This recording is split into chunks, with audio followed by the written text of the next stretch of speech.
सुप्रभात बच्चों, मैं नीमा आपकी हिंदी की अध्यापिका। बच्चों, आज हम पढ़ेंगे कक्षा 8वीं का पाठ 9 राज्य स्वराज्य की नींव।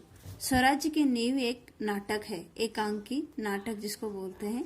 एक नाटक बनाया था, वो लिखा था कि उन्होंने विष्णु प्रभाकर जी ने।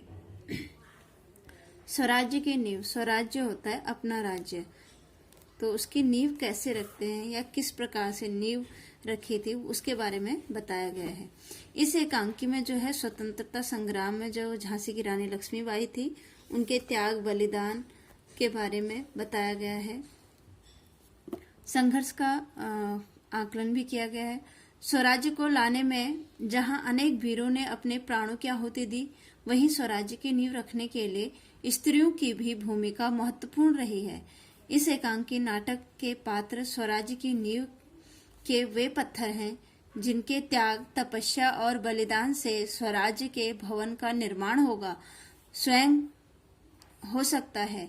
ये बलिदान स्वराज्य भवन की नींव के पत्थर बनकर जनमानस में देश प्रेम और नव जागरण की भावना जगाने में अभी तक अपनी सार्थक भूमिका का निर्वाह करते चले आ रहे हैं और भविष्य में भी देश रक्षा की प्रेरणा देते रहेंगे।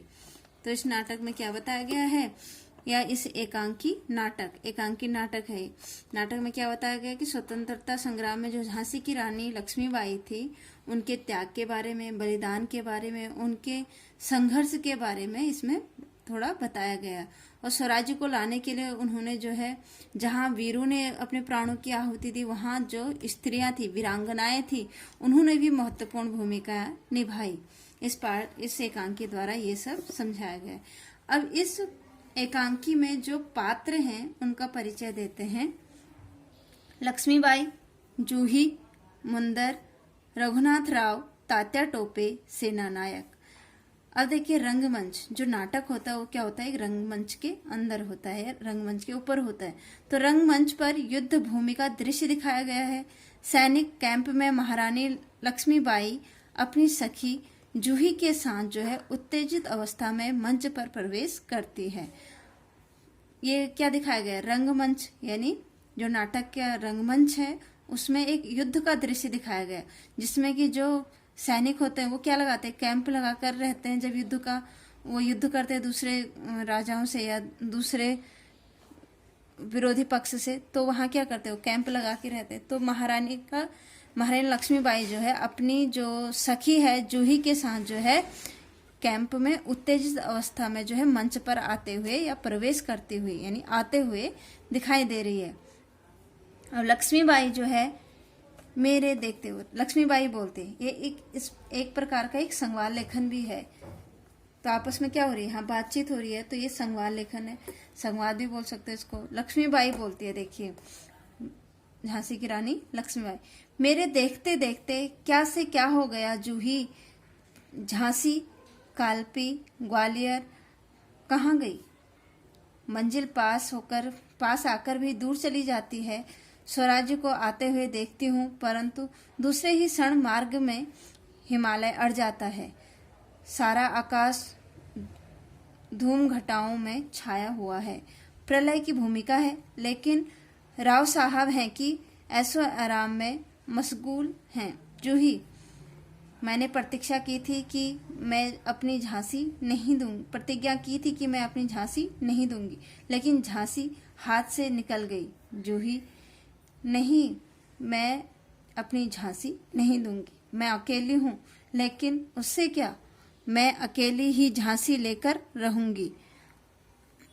अब देखिए, लक्ष्मीबाई जो कहते हैं वो क्या कहते हैं रंगमंच पर आकर कि देखते ही देखते ये क्या हो गया। जूही अपनी सखी से बोलते हैं, झांसी, कालपी और ग्वालियर कहाँ गई, मंजिल पास आते हुए भी दूर क्यों चली गई। जो इस मंजिल को हम पास आते हुए देख रहे थे कि हम मंजिल तक पहुंच चुके हैं, लेकिन वो ऐसा लग रहा है कि अब दूर हो चुकी है। स्वराज्य को आते देखती हूँ, परंतु दूसरे ही क्षण जो है हिमालय अड़ जाता है। यानी मैं देखती हूँ कि हम जो है अपने स्वराज्य को पा चुके हैं, लेकिन तुरंत ही या दूसरे ही क्षण, कुछ क्षण बाद ही मुझे ऐसा लगता है कि हिमालय जैसा पहाड़ जो है वो आगे आड़े आ गया है स्वराज्य को प्राप्त करने के बीच में। सारा आकाश जो है घूम घटाओं से छाया हुआ है, यानी सारी घटाएं छा गई हैं ऐसा लगता है, क्योंकि शत्रु जो है वो हमें घेर चुके हैं। प्रलय की भूमिका है, यह तो एक प्रकार की क्या है, प्रलय जैसी भूमिका आ गई है, या प्रलय जैसे संकेत दे रहा है। लेकिन जो राव साहब हैं वो ऐशो आराम में मशगूल हैं, यानी जो राव साहब हैं वो क्या हो गए, विलासिता के जीवन जीने लगे हैं। मशगूल यानी उसमें खो चुके हैं। जो ही मैंने प्रतिज्ञा की थी कि मैं झांसी नहीं दूंगी, मैंने प्रतिज्ञा क्या की थी लक्ष्मीबाई ने, कि मैं झांसी नहीं दूंगी, लेकिन झांसी हाथ से निकल गई जूही। फिर जूही को बोलती हैं कि मेरी झांसी जो है लगता है कि वो हाथ से निकल गई, नहीं मैं अपनी झांसी नहीं दूंगी। फिर उसी क्षण बोलती है कि नहीं मैं अपनी झांसी नहीं दूंगी, मैं अकेली हूँ लेकिन उससे क्या, मैं अकेली भले ही क्यों ना हूँ लेकिन उससे क्या होता है, मैं अकेली ही झांसी को लेकर रहूंगी। तभी जूही बोलती है, कौन कहता है आप अकेली हैं महारानी, आप तो गीता पढ़ती हैं, फिर यह निराशा कैसी। तो जूही उनकी जो सखी है वो बोलती है, कौन कहता है कि आप अकेले हो महारानी, आप तो गीता पढ़ती हो और फिर भी इस प्रकार की निराशापूर्ण बातें करती हो, क्योंकि गीता में क्या बताया गया है कि कर्म करो फल की चिंता मत करो। तो इसीलिए वो कहते हैं कि आप अपना काम किए जाओ, यानी हमें आगे बढ़ते रहना है, हमें जो है निराश नहीं होना है। लक्ष्मीबाई, मैं निराश नहीं हूँ, मैं जानती हूँ कि झांसी लेकर रहूंगी। जानती हो उस दिन बाबा गंगादास ने क्या कहा था, उन्होंने मुझसे कहा था, जब तक हमारे समाज में ऊंच नीच का भेद नहीं मिट जाता तब तक स्वराज्य नहीं मिल सकता, वह मिल सकता है केवल सेवा तपस्या और बलिदान से।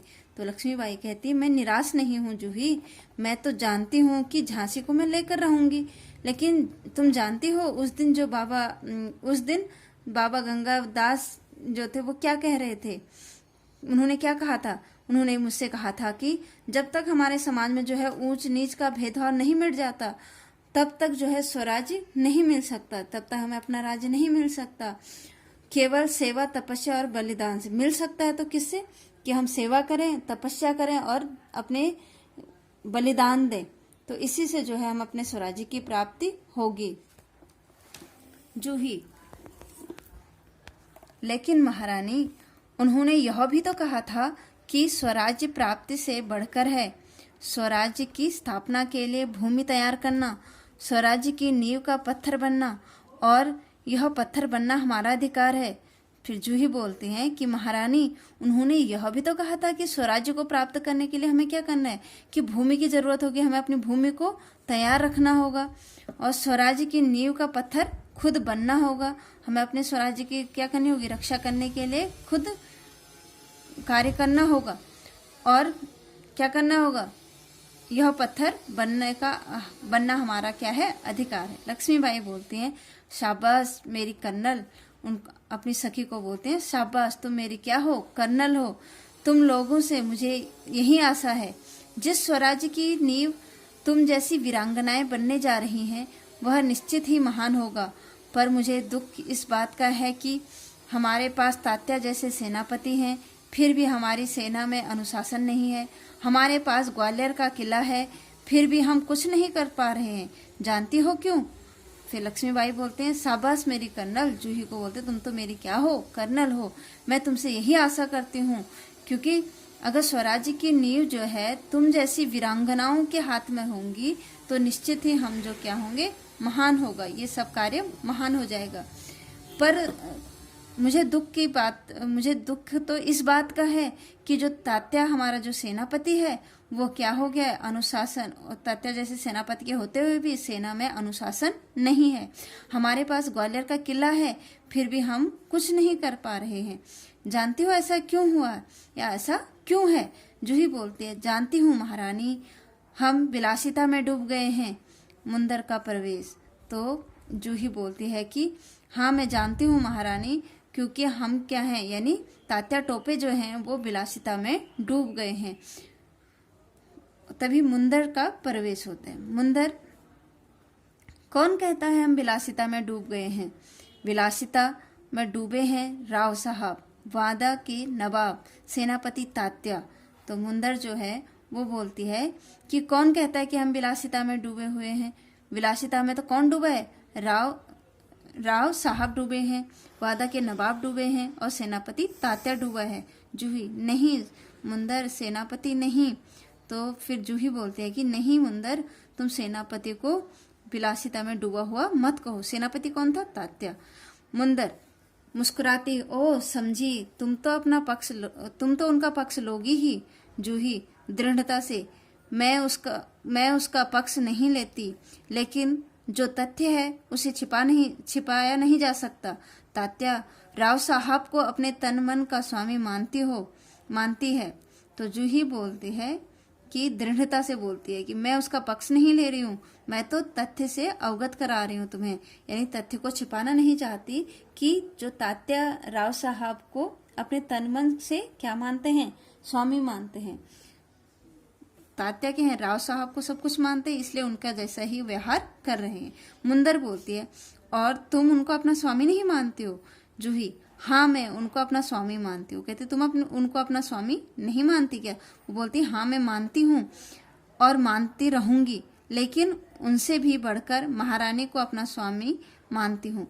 लेकिन मैं तात्या से भी बढ़कर या सेनापति तात्या से बढ़कर महारानी को अपना स्वामी मानती हूँ, और महारानी से भी बढ़कर अपने देश का अपना स्वामी मानती हूँ। देश के लिए मैं तात्या को ठुकरा सकती हूँ और ठुकरा भी चुकी हूँ। मैं अपने देश के लिए जो है तात्या साहब को या तात्या को भी ठुकरा सकती हूँ और ठुकरा चुकी भी हूँ। ऐसा कौन कहते हैं? जूही कहती है मुंदर से। अब मुंदर देखिए क्या कहती है। जूही, तू तो नाराज हो गई, मैं तो केवल इतना ही कहना चाहती हूँ कि तू उन्हें रोकती क्यों नहीं? मुंदर बोलते कि जूही तुम नाराज मत हो यार, इतने कहने पर ही नाराज होगी। मैं तो बस इतना कहना चाहती हूँ कि तुम उन्हें क्या करो, रोको। वो विलासिता में डूब चुके हैं, इसलिए तुम उन्हें क्या करो, रोको। लक्ष्मीबाई, जूही ने उन्हें रोका है मुंदर। जब राव साहब के कहने पर तात्या ने इसे नाचने को कहा तो उसने बुरी तरह दुत्कार दिया। लक्ष्मीबाई बोलती हैं कि जूही ने इन्हें रोका है। किसे कहते हैं? मुंदर से। जब राव साहब के कहने पर तात्या ने जूही को नाचने के लिए कहा था तो जूही ने जो है उन्हें दुत्कार दिया था, यानी डांट दिया था, डांट लगाई थी, धिक्कारा था। तो जूही बोलती है, हाँ रानी, मैं स्वराज्य के लिए नाच सकती हूँ, परंतु विलासिता में डूबने के लिए अपनी कला को किसी तरह किसी के सामने गले की फांसी नहीं बना सकती। ऐसा कहने वालों को मैं ठोकर मार सकती हूँ। तो जूही बोलती है, हाँ महारानी, मैं अपने स्वराज्य के लिए केवल नाच सकती हूँ, यानी स्वराज्य के लिए केवल लड़ सकती हूँ, लेकिन जो विलासिता में डूबे हुए लोग हैं उनके लिए उनकी कला का पात्र मैं नहीं बन सकती हूँ। ऐसा कहने वाले को मैं क्या मारती हूँ? ठोकर मारती हूँ, जो मुझे विलासिता के लिए नाचने के लिए कहेगा। लक्ष्मीबाई, ठोकर ही तो नहीं मार सकती जूही, अगर ठोकर मारकर उनकी मदहोशी दूर कर सकते तो बात ही क्या थी। तो लक्ष्मीबाई बोलते हैं, ठोकर ही तो नहीं मार सकते, उन्हें अलग भी तो नहीं कर सकते, क्योंकि अगर हम ठोकर ही मारते तो उनकी जो इस प्रकार की विलासिता में वो डूबे हुए हैं वो कब की दूर हो जाती। जूही, बाई साहब मुझे आज्ञा दीजिए, मैं ठोकर मारने को तैयार हूँ। तो जूही बोलते कि लक्ष्मीबाई साहब मुझे क्या दो, आज्ञा दो, मैं आज ही अभी ठोकर मारने के लिए तैयार हूँ, यानी मैं उनको सबक सिखाने के लिए तैयार हूँ। किसको? तात्या टोपी को कह रहे हैं। मुंदर बोलती, और मैं भी तैयार हूँ बाई साहब, चलो हम सब चलकर उनकी नींद हराम कर देते हैं, उनकी नींद को तोड़ते हैं, जिस प्रकार वो विलासिता में डूबे हैं उसको दूर करते हैं। लक्ष्मीबाई, नहीं मुंदर नहीं, अब तो दुश्मन की ठोकर ही उनको उस नींद से जगा सकती है। जूही, तू अगर तात्या को खोज सके तो तुरंत उन्हें यहाँ आने के लिए कह। अब लक्ष्मीबाई बोलती है, नहीं मुंदर नहीं, ऐसा नहीं हो सकता, हम उनकी विलासिता को नहीं तोड़ सकते, क्योंकि अब तो क्या है, इतना समय नहीं है कि हम उन्हें जगाएं। अब तो केवल जो दुश्मन है वही उनको ठोकर मारकर नींद से जगा सकते हैं, विलासिता से जगा सकते हैं। लेकिन जूही तू इतना काम कर कि तात्या को खोजकर तुरंत यहाँ आने के लिए कहो। जूही, खोज क्यों नहीं सकती, आपकी आज्ञा होने पर मैं उन्हें पाताल से खींचकर ला सकती हूँ। जूही बोलती है, जरूर मैं खोज सकती हूँ उन्हें, और मैं आपकी आज्ञा से तो उन्हें पाताल से भी निकाल कर ले आऊंगी। तभी रघुनाथ राव का तेजी से प्रवेश। तो तभी कौन आते हैं? रघुनाथ राव जी आते हैं तेजी से आते हुए। रघुनाथ राव, महारानी आपने सुना?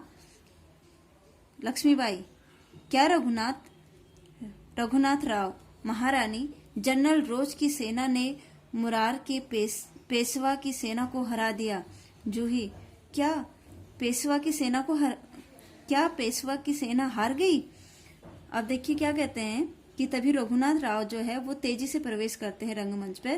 तो रघुनाथ राव कहते हैं, महारानी आपने सुना क्या आपने सुना? तो लक्ष्मीबाई बोलती है, क्या सुना? रघुनाथ राव बोलते हैं कि महारानी, जनरल रोज की जो सेना है सेना ने मुरार के जो पेशावर हैं उनको हरा दिया। जूही आश्चर्य से बोलती है, क्या पेशवा की सेना हार गई? लक्ष्मीबाई, पेशवा की सेना हार गई,